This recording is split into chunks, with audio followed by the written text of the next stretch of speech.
ബീഹാറിലെ കതിഹാർ ജില്ലയിൽ ബൽറാംപൂരിലെ ശിവാനന്ദ്പൂർ എന്ന ഗ്രാമത്തിലാണ് ആ കൊച്ചു വീട്. മണ്ണുകൊണ്ട് നിർമ്മിച്ച തറയും ഇഷ്ടികയുടെ ചുമരും ആസ്പെറ്റോസിന്റെ മേൽക്കൂരയുമുള്ള ഒരു ചെറിയ വീട്. ശിവാനന്ദ്പൂർ ഗ്രാമത്തിലെ ഭൂരിഭാഗം വീടുകളും ഇങ്ങനെ നിർമ്മിച്ചവയാണ്. 2000-ലും 2005-ലും ബർസോയ് മണ്ഡലത്തിൽ നിന്നും 2015-ലും 20-ലും ബൽറാംപൂർ മണ്ഡലത്തിൽ നിന്നും ബീഹാർ നിയമസഭയിലേക്കെത്തിയ CPIML ലിബറേഷന്റെ നേതാവായ മെഹബൂബ് ആലത്തിന്റെ വീടും അങ്ങനെയൊന്നാണ്.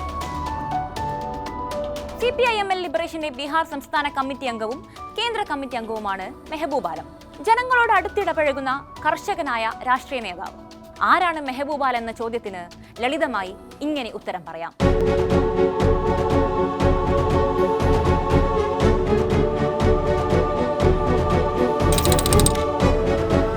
മെഹബൂബ് ആലത്തിനെ പോലെ ഇത്രയും ലളിത ജീവിതം നയിക്കുന്ന മറ്റൊരു രാഷ്ട്രീയ നേതാവോ ജനപ്രതിനിധിയോ ഇന്ത്യയിൽ വേറെ ഉണ്ടാവില്ല.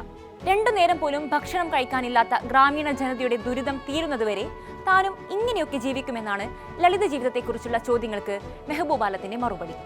ഒരു MLA എന്ന നിലയിൽ ലഭിക്കുന്ന ശമ്പളത്തിന്റെ ഭൂരിഭാഗവും പാർട്ടിക്കാണെന്നും അദ്ദേഹം പറഞ്ഞിട്ടുണ്ട്. ആ പാർട്ടി ഫണ്ടുകളാകട്ടെ ബീഹാറിലെ ഗ്രാമങ്ങളിലെ കർഷകരുടെയും മറ്റും അടിസ്ഥാന ആവശ്യങ്ങൾക്ക് വേണ്ടിയാണ് ചെലവഴിക്കുന്നത്.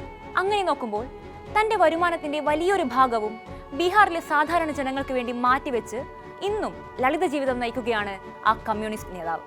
ഗ്രാമീണ ജനതയുടെ അവകാശങ്ങൾക്ക് വേണ്ടി നിരന്തരം പോരാടുന്ന സമര നേതാവ് കൂടിയാണ് മെഹബൂബ് ആലം.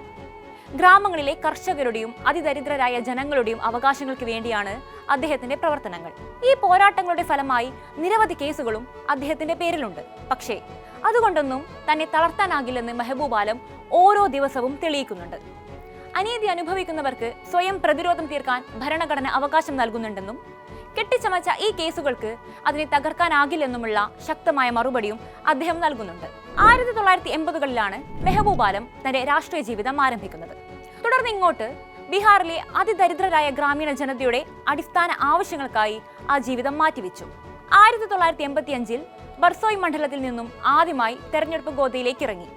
1985-ലും 90-ലും പരാജയപ്പെട്ടെങ്കിലും 2000-ൽ ബർസോയ് മണ്ഡലം മെഹബൂബ് ആലത്തിനൊപ്പം നിന്നു.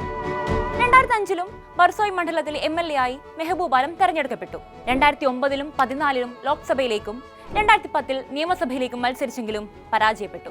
2015-ലെ നിയമസഭാ തെരഞ്ഞെടുപ്പിൽ സ്വന്തം മണ്ഡലമായ ബൽറാംപൂരിൽ നിന്നും വീണ്ടും നിയമസഭയിലേക്ക്.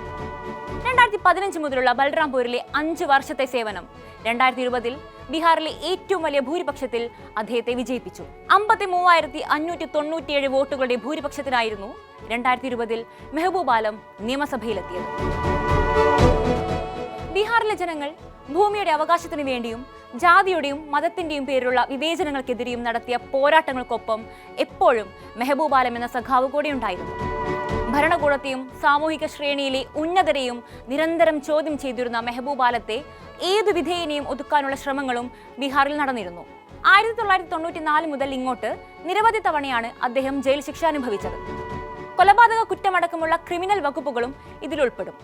ഇതെല്ലാം തനിക്കെതിരെ കെട്ടിച്ചമച്ച കേസുകളാണെന്നാണ് മെഹബൂബ് ആലം പറയുന്നത്. ഈ കേസുകൾക്കും ജയിൽ ശിക്ഷയ്ക്കുമെല്ലാം ഇടയിലും ബീഹാറിലെ പാർട്ടി സഖാക്കളും കർഷകരുമടക്കമുള്ള സാധാരണ മനുഷ്യരും മെഹബൂബ് ആലം എന്ന കമ്മ്യൂണിസ്റ്റ് നേതാവിനെ അവരുടെ സ്വന്തം നേതാവാക്കി മാറ്റിയിരുന്നു. 2020-ലെ ബീഹാർ തെരഞ്ഞെടുപ്പിൽ മെഹബൂബ് ആലം അടക്കം CPIML ലിബറേഷന്റെ 12 സ്ഥാനാർത്ഥികളാണ് വിജയിച്ചത്. ഈ 12 MLA-മാരും ഇത്തവണ മത്സരത്തിനുണ്ട്. മൊത്തത്തിൽ 20 സീറ്റുകളിലേക്കാണ് CPIML മത്സരിക്കുന്നത്. മഹാസഖ്യം വിജയിക്കുകയാണെങ്കിൽ CPIML ലിബറേഷന് ഉപമുഖ്യമന്ത്രി സ്ഥാനവും കിട്ടാൻ സാധ്യതയുണ്ട്. അങ്ങനെയെങ്കിൽ മെഹബൂബ് ആലം ഉപമുഖ്യമന്ത്രിയാവാനുള്ള സാധ്യതയും ഏറെയാണ്. ജാതി വിവേചനവും അടിച്ചമർത്തലുകളും കൊടുമ്പിരിക്കൊള്ളുന്ന ബീഹാറിന്റെ മണ്ണിൽ മെഹബൂബ് ആലം എന്ന കമ്മ്യൂണിസ്റ്റ് നേതാവിനെ മഹാഗഠബന്ധൻ ഉപമുഖ്യമന്ത്രിയാക്കുമോ എന്ന് കാത്തിരുന്ന് കാണാം.